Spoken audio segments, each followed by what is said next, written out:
अलंकार Agnihotri, UGC regulation 2026 और शंकराचार्य, इन तीनों के केस में हम आज 5 प्रश्नों के उत्तर आपको देने जा रहे हैं, जो आप सभी इंटरनेट तथा मीडिया पर देख रहे हैं, सुन रहे हैं। लोगों की अलग अलग प्रतिक्रियाएं हैं, लेकिन कानूनी रूप से उसका कोई भी जवाब आपको नहीं दे पा रहा है।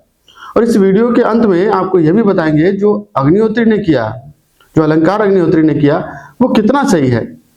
तो चलिए शुरू करते हैं अपने पहले प्रश्न से। तो पहला प्रश्न है कि अलंकार अग्निहोत्री ने जो इस्तीफा दिया है उसका असली कारण क्या है? क्या भावनात्मक रूप से ऐसा निर्णय लिया गया है या फिर कोई और कारण है? तो इसका जवाब है नहीं, उन्होंने ऐसा निर्णय भावनात्मक रूप से नहीं दिया है, बल्कि उन्होंने ANI को दिए हुए अपने इंटरव्यू में साफ साफ कहा है कि उन्होंने ऐसा इसलिए कहा है, ऐसा किया है क्योंकि जो यूजीसी रेगुलेशन 2026 है और दूसरा जो शंकराचार्य प्रकरण है, उन दोनों को के मद्देनजर ऐसा निर्णय लिया गया है। एक सिविल सर्वेंट होने के बावजूद उन्होंने यह माना कि यदि कोई नीति समाज में गंभीर असंतुलन पैदा कर रही है तो उस पर मौन रहना भी एक प्रकार की सहमति होती है।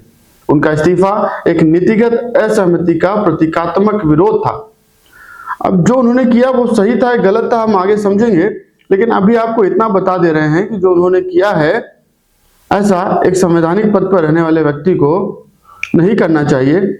आगे हम आपको बताएंगे कि ऐसा क्यों हम कह रहे हैं। अब बात कर लेते हैं दूसरे प्रश्न की। दूसरा प्रश्न है, क्या कोई सरकारी अधिकारी सरकार की नीतियों का इस प्रकार से सार्वजनिक रूप से विरोध कर सकता है? देखिए, इतना स्पष्ट है कि भारत के संविधान का अनुच्छेद 19 का क्लॉज 1 अभिव्यक्ति की स्वतंत्रता देता है, लेकिन एक लोक सेवक को लोक सेवक के जो नियम है उसका भी पालन करना आवश्यक होता है, यानी उसमें जो प्रतिबंध लगाए गए हैं उसका भी ध्यान रखना आवश्यक होता है। अब जो ये भाई साहब ने कहा है, ये चीज जो है उनके जो सेवा नियम है उसका उल्लंघन प्रतीत होती है, क्योंकि जो उन्होंने कहा है वो उस सेवा में रहते हुए कहा है, यानी जब उन्होंने इस्तीफा दिया उसके साथ में ही उन्होंने ऐसा बयानबाजी भी कर दी, यानी दोनों चीजें एक साथ हुई हैं। तो देखा जाए तो नियमानुसार रूप से ऐसा उनको अपने पद पर रहते हुए नहीं कहना चाहिए था, जो कि उन्होंने कह दिया है। तो ये एक प्रकार की अनुशासनहीनता है। उनका जो कोड है, उनका जो लोक सेवा के नियम है, उसके विरुद्ध उन्होंने जाकर ऐसा काम किया है, क्योंकि सिटी मजिस्ट्रेट के पद पर बैठा व्यक्ति केवल व्यक्तिगत भावना के आधार पर ही कार्य नहीं करता है। उसको इस प्रकार का आंदोलनकारी नहीं होना चाहिए जब तक कि वो अपने पोस्ट पर है। हाँ, वो अपने पोस्ट से रिजाइन करके उसके बाद वो जो चाहे वो करे, काम नागरिक की तरह उसको स्वतंत्रता उस बात की रहती है, लेकिन उस पोस्ट पर रहते हुए, उस पोस्ट का उपयोग करते हुए इस प्रकार की बात कहे जाना एक प्रकार से गलत है, क्योंकि ऐसी सोच वाला व्यक्ति ना ही अपने पद के साथ न्याय करता है और ना ही उस पद पर रहते हुए जनता के साथ न्याय कर सकता है, क्योंकि जिसकी सोच व्यक्तिगत सोच पर आधारित हो, एक जाति विशेष की भले के लिए आधारित हो, इस प्रकार का व्यक्ति समाज के लिए न्याय कर सकता है। ऐसा संभव नहीं हो सकता। इस प्रकार के व्यक्ति को ऐसे पोस्ट पर, ऐसे पद पर रहने का अधिकार भी नहीं होना चाहिए। यानी संवैधानिक पद पर रहते हुए संविधान की मर्यादाओं को, लोक सेवा के नियमों को ध्यान में रख करके अपने पद का जो है निर्वहन किया जाना आवश्यक है। और सिटी मजिस्ट्रेट साहब की इसी हरकत की वजह से द वीक न्यूज के माध्यम से हमें यह सूचना मिली है कि उनको सस्पेंड कर दिया गया है और उनके खिलाफ जो है जांच की कार्रवाई भी शुरू कर दी गई है। अब बात कर लेते हैं हमारे तीसरे प्रश्न की। क्या सरकार द्वारा किया गया इस प्रकार का निलंबन कानूनन सही है? आपको बता दें कि कानून की दृष्टि में देखा जाए तो निलंबन किसी प्रकार का दंड विधान नहीं है। ये केवल जांच प्रक्रिया पूरी होने तक के लिए निलंबित किया जाता है उस पोस्ट से, ताकि जांच प्रक्रिया निर्बाध रूप से, स्वतंत्र रूप से कराई जा सके। और इस विषय में जो सस्पेंशन किया गया है उसमें सरकार का यह मानना है कि जो ऑल इंडिया सर्विसेज तथा यूपीएससी के जो कंडक्ट हैं उसके अकॉर्डिंग जो अलंकार अग्निहोत्री ने किया है वो इन नियमों का उल्लंघन के तहत किया है, इसलिए उनको सस्पेंड किया गया है और उनके खिलाफ जो है जांच की कार्रवाई की जा रही है। आपको बता दें कि इस प्रकार का सस्पेंशन करके जो जांच की जाती है वो प्रक्रिया का एक हिस्सा है। इसको इस प्रकार से नहीं लिया जा सकता कि सरकार के खिलाफ कोई बात कह दी गई है या फिर इस प्रकार का आचरण दिखाया गया है तो ये कार्य, ये एक्ट जो है प्रतिशोधात्मक है। ऐसा नहीं है। स्वतंत्र रूप से जांच करने की प्रक्रिया जो है उसका यह हिस्सा है और उसी के मद्देनजर सस्पेंशन किया गया है।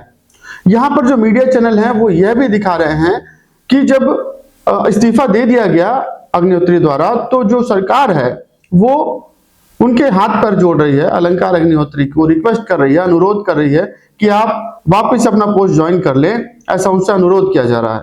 लेकिन ऐसा बिल्कुल नहीं है, उनको सस्पेंड किया गया है। और जिस प्रकार का कंडक्ट इनका एक्ट रहा है अपने पद पर रहते हुए, जो इन्होंने अभी मीडिया के माध्यम से दिखाया है, एएनआई की रिपोर्ट में भी जो कि देखने को मिला है, यूजीसी को लेकर के, शंकराचार्य जी को लेकर के, और जो अपने बयान, जो अपने व्यक्तिगत विचार इन्होंने प्रकट किए हैं, इस प्रकार से उन्होंने अपने पोस्ट की जो मर्यादा है उसका उल्लंघन किया है, अपने जो अनुशासन है उसका उल्लंघन किया है। तो इस प्रकार के व्यक्ति को, हालांकि जो कंडक्ट है इनका उसको ध्यान में रखते हुए जांच प्रक्रिया पूरी होने के बाद संभव है कि इनको टर्मिनेट भी कर दिया जाए, क्योंकि ऐसे विचार रखने वाले व्यक्ति जो समानता का भाव है उसकी मर्यादा नहीं रख सकते। और इस प्रकार जब ऐसी सोच उनके अंदर नहीं रहेगी तो समानता के भाव को ध्यान में न रख करके उनका जो निर्णय होगा, उनका जो डिसीजन होगा, उनके जो कार्य करने की प्रणाली होगी, वो भी कहीं ना कहीं समाज को व्यवधान पैदा करेगी, समाज के साथ न्याय नहीं कर पाएगी। अब बात कर लेते हैं हमारे अगले प्रश्न की। यूजीसी रेगुलेशन 2026 को काला कानून क्यों कहा जा रहा है और इसे पूर्ण रूप से निरस्त करने की बात क्यों की जा रही है? इस सवाल के जवाब में आपको बता दें कि पहले तो सुप्रीम कोर्ट की गाइडलाइन के आधार पर ही यूजीसी के जो रेगुलेशन 2026 है उसको ड्राफ्ट किया गया है, उसको बनाया गया है। लेकिन जिन कमियों की इसमें बात की जा रही है वो कमियां बता करके ये दिखाने का प्रयास किया जा रहा है इस रेगुलेशन के माध्यम से जो समानता है उसका अधिकार छीना जा रहा है, जबकि ये जातिगत भेदभाव को खत्म करके समानता लाने के लिए लाया गया था। अब इसमें जो कमियां हैं उसके लिए हमने एक सेपरेट वीडियो, डिटेल वीडियो बनाई हुई है, हम लिंक शेयर कर देंगे डिस्क्रिप्शन में, वहां से आप देख सकते हैं। लेकिन मेन जो विवाद का विषय अब खड़ा होकर के आ रहा है, लोगों का ये कहना है कि ये सामान्य वर्ग के लिए एक हथियार के रूप में SC/ST OBC द्वारा उपयोग किया जाएगा, जिसमें जो सामान्य वर्ग के बच्चे हैं, जो लोग हैं, उनको समस्या का सामना करना पड़ेगा और झूठे केसेस को फेस करना पड़ेगा। लेकिन यहाँ पर उनको ये क्लैरिटी क्यों नहीं है वो हमें भी समझ में नहीं आ रहा है कि रेगुलेशन को अगर आप पढ़ेंगे तो ये साफ है कि जो ये भेदभाव है, जातिगत भेदभाव है या उसके अलावा जो अन्य भेदभाव है जिसमें विकलांगता भी शामिल है, ये सारी चीजें सभी पर समान रूप से लागू हो रही हैं। यानी यदि ओबीसी का कोई बच्चा है वो ओबीसी के अन्य बच्चे को ही या SC/ST के बच्चे के साथ कोई भेदभाव करता है इस प्रकार की, तो उसके खिलाफ भी इस रेगुलेशन के तहत कार्रवाई की जा सकती है। यहां तक कि SC/ST का बच्चा भी यदि SC/ST OBC या सामान्य वर्ग के साथ यदि कोई भेदभाव करता है, इस प्रकार का रंग रूप आधार पर भेदभाव करता है, विकलांगता के आधार पर भेदभाव करता है, आर्थिक रूप से अक्षम जो लोग हैं उनके आधार पर यदि भेदभाव करता है, तो उसके खिलाफ भी ऐसी कार्रवाई इस रेगुलेशन के तहत की जा सकती है। तो ये केवल लोगों को भटकाने वाली बात है कि केवल सामान्य वर्ग को ही टारगेट किया गया है इस रेगुलेशन के माध्यम से, ऐसा बिल्कुल नहीं है।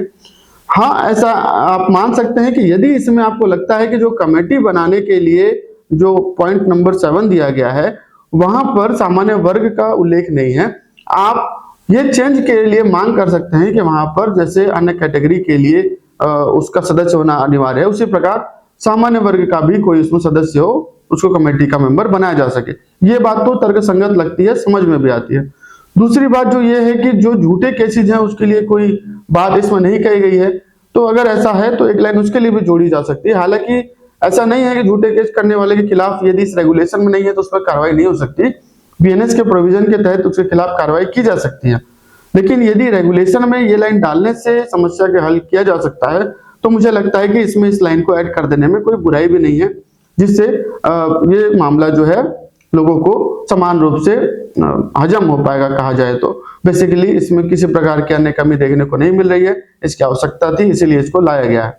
अब बात कर लेते हैं हमारे अगले प्रश्न की और अंतिम प्रश्न की। शंकराचार्य प्रकरण में क्या कोई संवैधानिक उल्लंघन दिखता है? देखिए, ये काफी सेंसिटिव प्रश्न है और इसका उत्तर भी काफी संवेदनपूर्ण ढंग से दिया जाना आवश्यक है। तो इसका उत्तर देते हुए हम आपको स्पष्ट कर देना चाहते हैं कि जो भी शंकराचार्य और उनके शिष्यों के साथ जैसा भी किया गया है, उनके समर्थकों के साथ जो कृत्य किया गया है उसका हम पूर्ण रूप से निंदा करते हैं। इस प्रकार का कृत्य नहीं किया जाना चाहिए, बिल्कुल सरासर गलत है।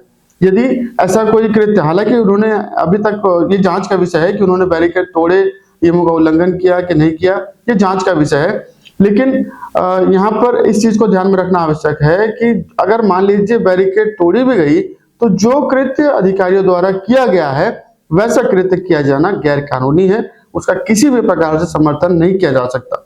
यहाँ पर एक चीज आपको और बता दें, हालांकि इस प्रश्न का उत्तर हम देंगे, लेकिन आपको एक और चीज बता दें कि जो अधिकारी यहाँ पर हवाला दे रहे हैं, इन अधिकारियों को आप देखा होगा आपने उत्तर प्रदेश में, अगर एक सीओ जो कि जनता का नौकर है, हालांकि ये सभी प्रशासनिक अधिकारी जनता के नौकर हैं, नेता भी जनता के नौकर हैं, लेकिन एक सीओ भी अगर अपने कार्यालय जाता है तो उसके आगे 2 गाड़ी, उसके पीछे 2 गाड़ी इस प्रकार से निकलती है जैसे कि बहुत बड़ा मंत्री जा रहा हो। हालांकि मंत्री के लिए भी ऐसी व्यवस्था नहीं होनी चाहिए, लोगों को असुविधा होती है। तो उत्तर प्रदेश में जो प्रशासनिक वर्चस्व दिखाने का प्रयास किया जा रहा है हाल के दिनों में, वो बेहद ही विचारणीय बात है और गंभीर प्रश्न है, जिससे जनता को असुविधा होती है। जब एक सीओ 4-4-5-5 गाड़ियां लेकर रोड पर निकलता है तो आम जन को बहुत ज्यादा असुविधा होती है। और यहाँ पर तो धार्मिक उद्देश्य से, धार्मिक कार्य के लिए कुछ लोग जा रहे थे, शंकराचार्य जी जा रहे थे, उनको जो है व्यवधान उत्पन्न किया गया और उनको नियम कानून सिखाने का काम प्रशासन द्वारा किया जा रहा था। हालांकि ये काम शांतिपूर्वक तरीके से प्रशासन की देखरेख में और उनका जो रूपरेखा है उसके आधार पर ही करवाया जाना संभव था, जिसमें किसी को कोई दिक्कत नहीं आती। अब इसमें संवैधानिक रूप से क्या प्रश्न खड़ा होता है? देखिए, यदि किसी धार्मिक गुरु या उनके अनुयायियों के साथ अनावश्यक बल प्रयोग या धार्मिक अनुष्ठान में बाधा डाली गई है तो यह अनुच्छेद 25 यानी धार्मिक स्वतंत्रता का उल्लंघन हो सकता है।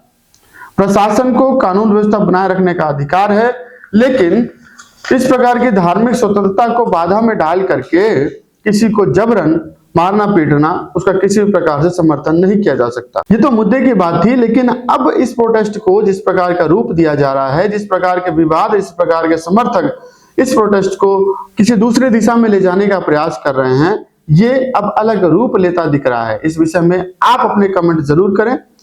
अब आपको बताते हैं इस पूरे 5 प्रश्न का एक समराइज व्यू, जो कि आपके लिए सुनना बेहद ही आवश्यक है। तो देखिए, इस विषय पे हमें दूसरा वीडियो इसलिए बनाना पड़ा क्योंकि जो अलंकार अग्निहोत्री ने किया है उसको देख करके जो मीडिया और न्यूज चैनल्स पर जिस प्रकार का माहौल बना करके परोसा जा रहा है जनता को, वो चिंता का विषय है। वहां पर ये कहा जा रहा है बहुत बड़ी पोस्ट है, इस पोस्ट का इस्तीफा दे दिया तो बहुत बड़ी बात हो गई। अरे भाई, ये जनता का नौकर ही तो है, इतना बवाल क्यों मचा रहे हो? और हमने जैसा कि अपने प्रश्नों में उत्तर दिया, इस प्रकार के व्यक्ति को तो इस पोस्ट पे रहने का अधिकार भी नहीं होना चाहिए।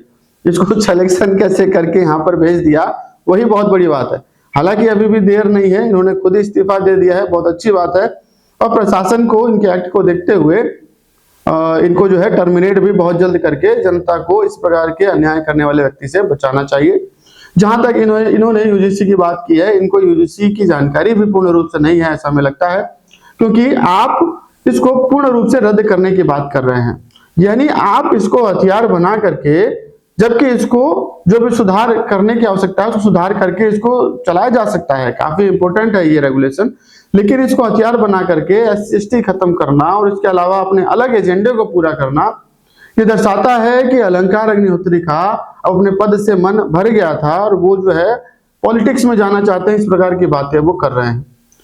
तो देखा जाए तो यूजीसी पर जो इन्होंने बात कही है वो केवल हवा में बात की है, इनकी बातें तर्क संगत बिल्कुल भी नहीं लगती हैं और पोस्ट की गरिमा भी इन्होंने नहीं रखी है, क्योंकि इस पोस्ट पर रहने वाला व्यक्ति संविधान को ध्यान में रखते हुए, समान भावना सभी के लिए रखते हुए अपने जो है विचार रखने चाहिए।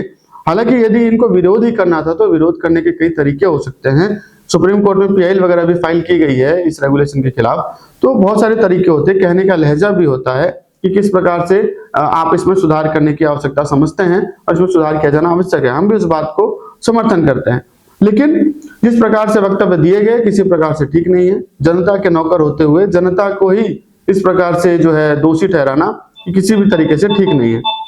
अब यहाँ पर जो और बात कही गई कि शंकराचार्य जी के विषय को यहाँ पर बोला गया अलंकार अग्निहोत्री द्वारा कि उनके लोगों को जो है पीटा गया, चोटी पकड़ा गया, ऐसा किया गया, वैसा किया गया। ये चीज तो सही है, इसकी हम भी निंदा करते हैं, गलत है, लेकिन सही माने में देखा जाए तो इस प्रकार के कृत्य किसी भी जाति समुदाय के साथ किया जाए वो किसी भी प्रकार से मानवीय नहीं है। प्रशासनिक दृष्टि से भी, सामाजिक दृष्टि से भी ये गलत है और इसका विरोध किया जाना चाहिए। तो उम्मीद करता हूँ इस वीडियो के माध्यम से एक महत्वपूर्ण जानकारी आप तक पहुंची है। इसी प्रकार से कानून की जानकारी लगातार आप तक पहुंचाते रहेंगे। मिलता है अगली वीडियो में। हाँ, एक बात और काम करिए आप, जो हमने प्रश्नों के उत्तर दिए हैं उससे आप कितने सहमत हैं या फिर आपके कोई अन्य विचार हैं तो कमेंट करके जरूर बताएं। इस वीडियो को अन्य लोगों तक भी जरूर शेयर करें।